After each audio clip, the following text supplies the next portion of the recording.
अस्सलाम वालेकुम, मेरा नाम है अली अनवार और आप देख रहे हैं लर्नर पाकिस्तान। इस लेक्चर के साथ हम अपने इलेक्शन एक्ट की सीरीज़ को कंटिन्यू करने वाले हैं। जो अगला हमारा चैप्टर आने वाला है, चैप्टर 5, वो एक कंसिडरेबली बड़ा चैप्टर है जिसमें एटलीस्ट 50 के करीब सेक्शंस मौजूद हैं। तो एक ही गो में उसको पढ़ना मुनासिब नहीं है।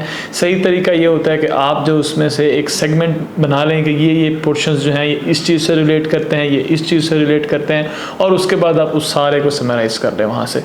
तो हम सबसे पहले जनरली डिस्कस करेंगे कि इस चैप्टर में एग्जैक्टली क्या चीज़ें ऐसी हैं जो हमने पढ़नी है।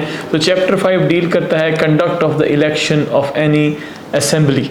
तो अब ये this lecture and this section is basically the heart of the election process। तो बिल्कुल उसका सेंटर पीस होता है कि किस तरह से एक इलेक्शन किया जाता है, उसमें कौन ऑफिशियल्स होंगे, उनकी अपॉइंटमेंट कैसे होती है, all the way to the declaration of the results, इस सारे चैप्टर में कवर किया जाता है। तो ये सबसे मेजर और सबसे इम्पॉर्टेंट चैप्टर होता है। ये बहुत ज़्यादा एक्सटेंसिव है और सिंगल लेक्चर में इसको नहीं करना चाहिए।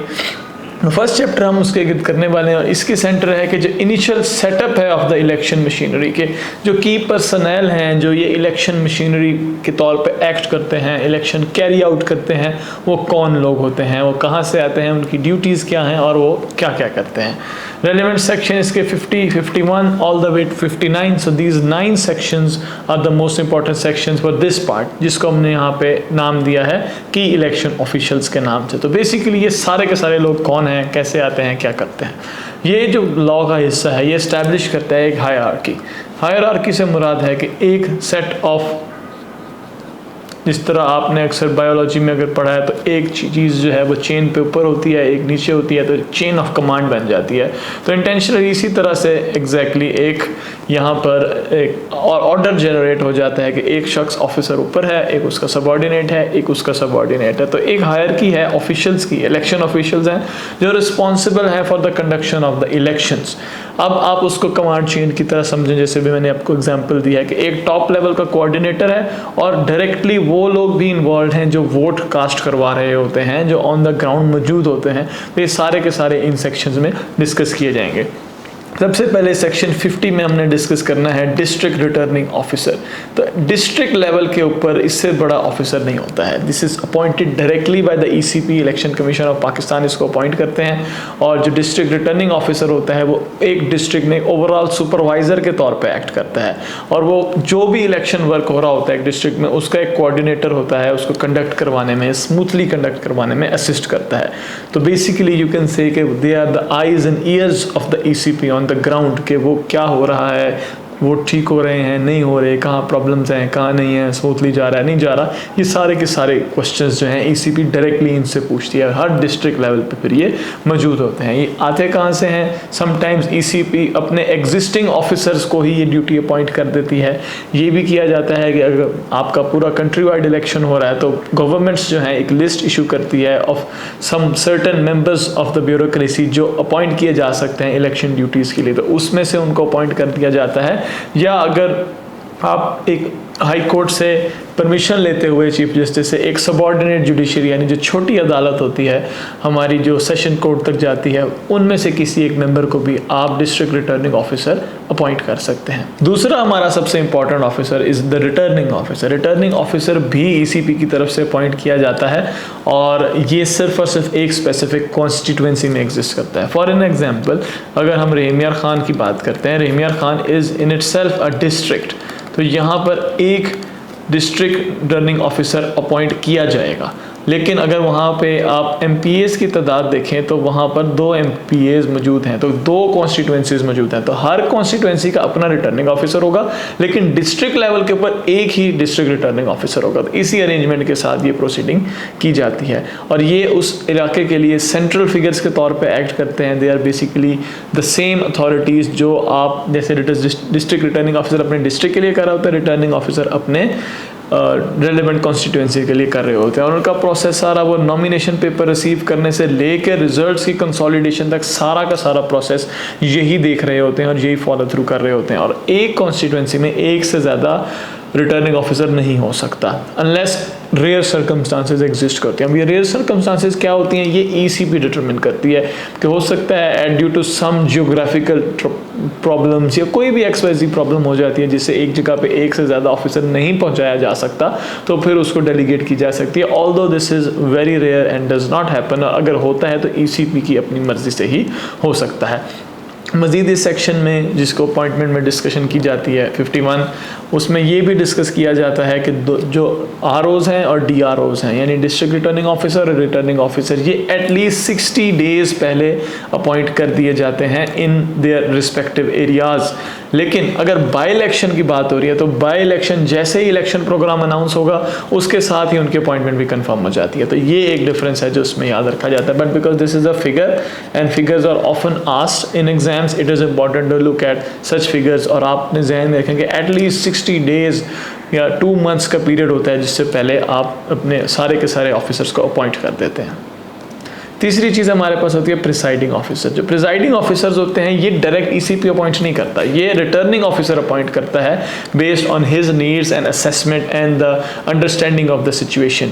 तो जो हमारे पास प्रिसाइडिंग ऑफिसर होता है वो एक पोलिंग स्टेशन का इंचार्ज होता है। आप देख रहे हैं हायरार्की यहाँ पर डेवलप होती जा रही है। सबसे पहले हमारे पास ऊपर ईसीपी है, उसके बाद हमारे पास डिस्ट्रिक्ट रिटर्निंग ऑफिसर है, उसके बाद रिटर्निंग ऑफिसर है, और रिटर्निंग ऑफिसर के बाद पोलिंग प्रिसाइडिंग ऑफिसर है जो पोलिंग बूथ के ऊपर या पोलिंग स्टेशन के ऊपर मौजूद होता है। ये सेक्शन 53 के अंडर अपॉइंट किए जाते हैं और वो सबसे ज़्यादा विजिबल लोग होते हैं। एसेंशली जब अगर आप इलेक्शन में वोट कास्ट करने गए हैं तो सबसे ज़्यादा जिन लोगों को आप देखते हैं वो बेसिकली प्रिसाइडिंग ऑफिसर्स होते हैं जो इंचार्ज होते हैं एक पोलिंग स्टेशन के ऊपर।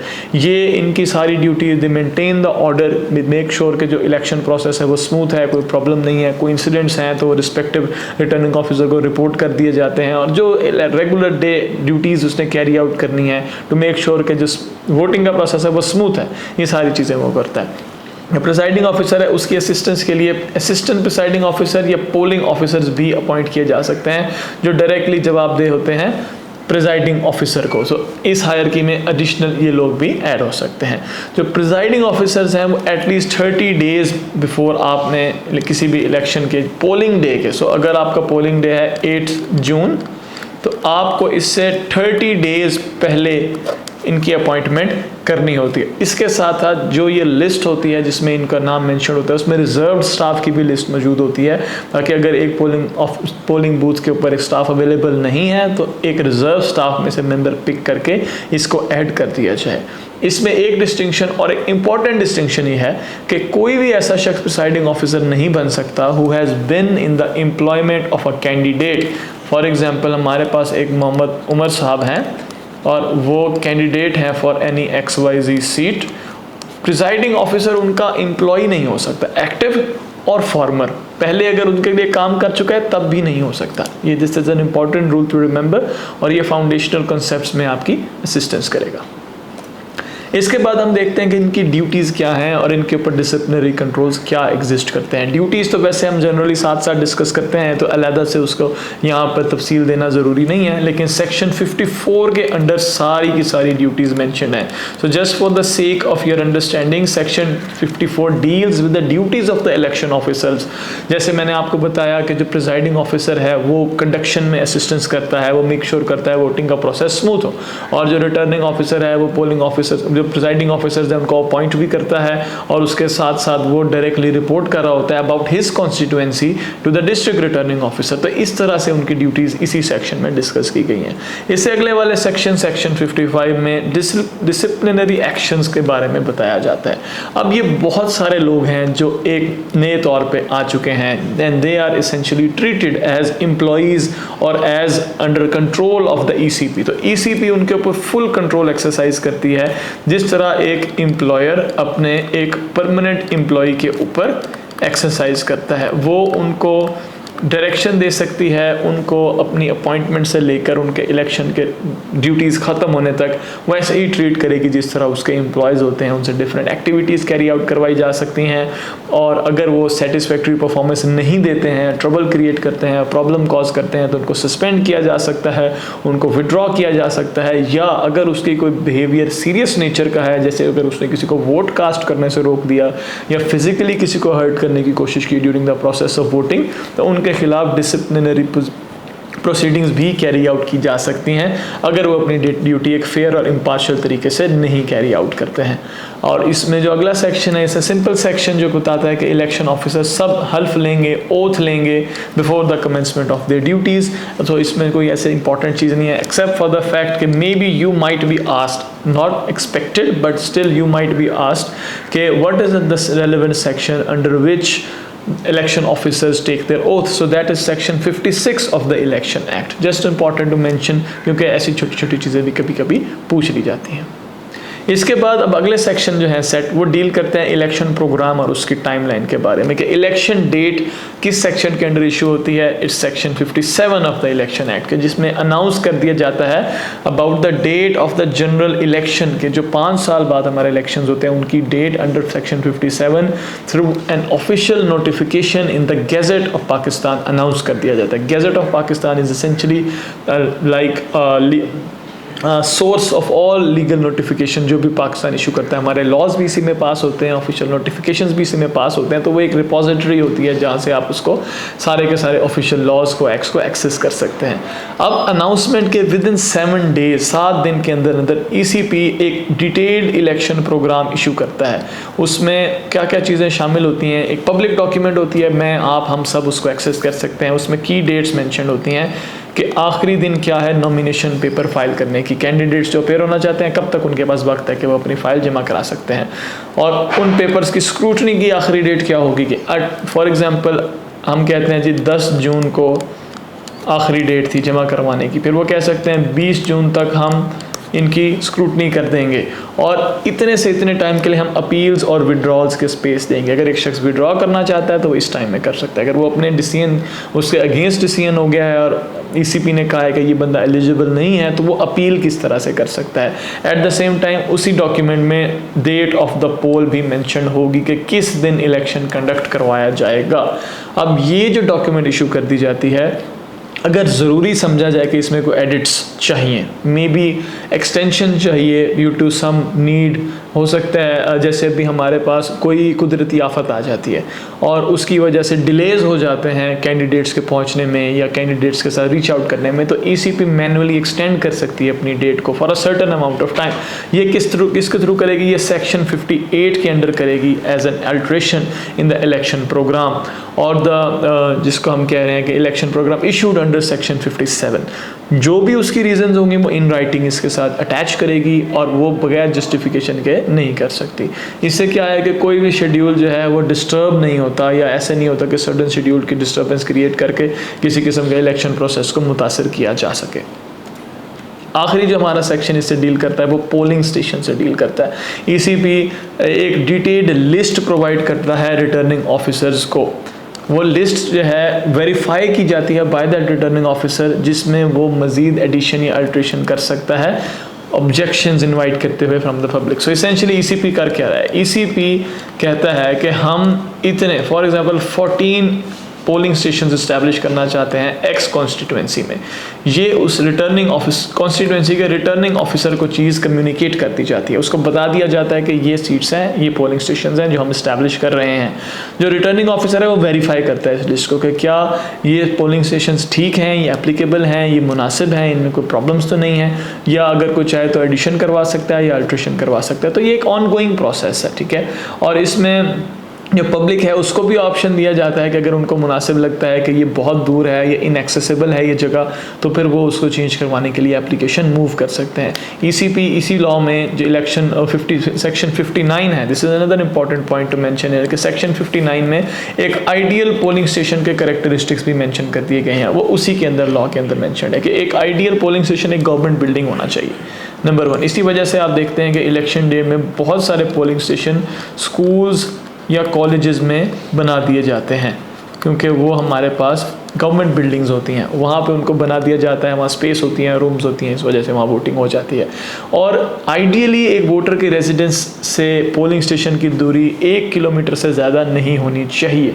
तो ऐसे लोग जो एक ही शहर में रहते हैं लेकिन डिफरेंट पोलिंग स्टेशन में जाते हैं, उसकी अक्सर वजह ये होती है कि उनका जो रेजिडेंशियल एड्रेस लिखा होता है वो दूर होता है compare to the polling station जहाँ पे वो जाना चाह रहे होते हैं। अगर उससे दूर है तो दूसरा जो सबसे करीबी पोलिंग स्टेशन है उसमें उनका नाम डाल दिया जाता है। एट एनी टाइम 1200 वोटर से ज़्यादा किसी भी पोलिंग स्टेशन पे नहीं रखे जा सकते। This is an important point two remember hair, क्योंकि जैसे मैंने बताया फैक्ट्स फिगर्स जहाँ आ जाते हैं वहाँ पे फाउंडेशनल नॉलेज चेक होने लग जाता है कि एक पोलिंग स्टेशन है उस पर 1200 से ज़्यादा वोटर्स नहीं आए जा सकते, और अगर उसमें बूथ हैं तो एक वक्त में एक बूथ पे 300 से ज़्यादा लोग नहीं आ सकते। So at least for every polling station जिसमें 1200 वोटर्स हैं 4 बूथ बनाए जाएंगे एट द वेरी लीस्ट। और ये एक डिस्टिंक्शन है जो लॉ में ही प्रोवाइड कर दी गई है, इसमें ईसीपी अपना इख्तियार नहीं इस्तेमाल कर सकता। एक पोलिंग स्टेशन जो है वो गवर्नमेंट बिल्डिंग में बनाने का मकसद ये भी होता है कि अक्सर दूसरी बिल्डिंग जो है वो प्राइवेटली ओन्ड होती हैं। ये भी हो सकता है कि जो प्राइवेट ओन बिल्डिंग है वो एक कैंडिडेट की हो या एक कैंडिडेट की पॉलिटिकल पार्टी की हो, तो अगर ये पता लग जाता है तो वो पोलिंग स्टेशन ख़त्म कर दिया जाता है। और पोलिंग स्टेशन की जनरल गाइडलाइंस हैं that it can not be located in any building owned by और under control of a candidate और a political party. Owned by और अंडर कंट्रोल से मुराद ना वो उसकी एक्चुअल ओनर्स हो सकते हैं, ना उनके फिजिकल पोजेशन में ये बिल्डिंग हो सकती है। अगर ये उनको लगता है किसी डिस्ट्रिक्ट रिटर्निंग ऑफिसर को कि ये जो पोलिंग स्टेशन है ये सेंसिटिव है, यानी यहाँ पे कोई पॉलिटिकल क्लैश हो सकता है या यहाँ पे लोग इतना ज़्यादा एक दूसरे से एजिटेटेड हैं कि यहाँ किसी किस्म का मिसहैप हो सकता है, या उसको लगता है कि यहाँ चांसेस हैं कि किसी किस्म की एम्बेजलमेंट हो सकती है या किसी किस्म की हेराफेरी हो सकती है इन द वोटिंग प्रोसेस, तो डिस्ट्रिक्ट रिटर्निंग ऑफिसर उस पोलिंग स्टेशन को हाईली सेंसिटिव डिक्लेयर कर सकता है। इस केस में ईसीपी के पास ये इख्तियार आ जाता है कि वो सर्वेलेंस कैमराज इंस्टॉल करके उन प्रोसीडिंग्स को सुपरवाइज कर सकती है और मेक श्योर कर सकती है कि किसी किस्म की भी मिसहैपनिंग्स यहाँ पर ना हो। अब हम डिस्कस कर लेते हैं कुछ फाउंडेशनल एमसीक्यूज जो इसी चैप्टर से सोर्स्ड हैं, इसी चैप्टर के इस पार्ट से सोर्स्ड हैं actually. According to the law a polling station shall not be located in any premises that belongs to और is under the control of. अभी हमने इस चीज़ को डिस्कस किया है कि किसके कंट्रोल में नहीं हो सकता। Government official is not a requirement, ECP के कंट्रोल में बिल्कुल हो सकता है, लेकिन अगर एक कैंडिडेट और पॉलिटिकल पार्टी के कंट्रोल में है तो वहाँ पे वो नहीं लोकेट किया जा सकता। दूसरा हमारे पास एमसीक्यू है, a person can not be appointed as an election official if they have at any time been in the employment of an और ए। पहला क्वेश्चन है government ministry which is not a requirement. Political candidate, this is true कि political candidate के अगर employment में रह चुके हैं या हैं तो वो एक इलेक्शन ऑफिशियल नहीं बन सकते। तीसरा हमारे पास क्वेश्चन है कि मैक्सिमम नंबर ऑफ कितने वोटर्स असाइन किए जा सकते हैं अंडर द लॉ। तो अभी हमने उस चीज़ को डिस्कस किया कि एट मोस्ट 1200 लोग अपॉइंट किए जा सकते हैं to any polling station under the law as per the election act 2017।